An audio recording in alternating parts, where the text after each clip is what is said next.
As you enter Santa Clara, you pass the figures who've dominated Cuban life for decades. But Fidel is now sick, and Raúl says he'll retire soon. So finally, a potential successor has emerged, and he's not a Castro.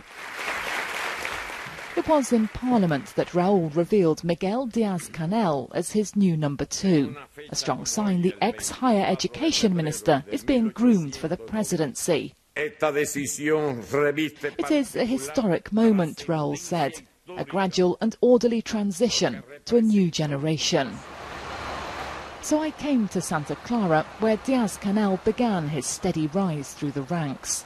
A young communist first, then powerful party boss in the province in the 1990s.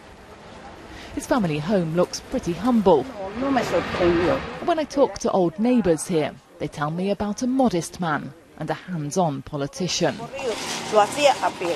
He'd go to the same shops as us, on foot or by bike. He had an official car, but he didn't use it for personal things. He's honest. That's why so many people here like him. He wasn't an office person. He was a man of the street. He was always active. He liked to see how things were going firsthand.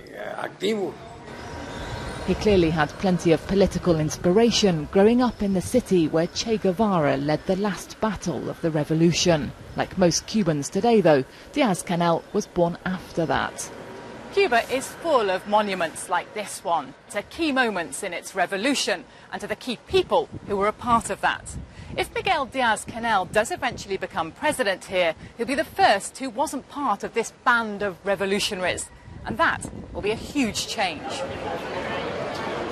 But communist Cuba is already changing, forced to open up to private enterprise to keep its economy afloat. Díaz-Canel has already said more complex, decisive reforms lie ahead. Lourdes was once his student here. She's confident he can handle that.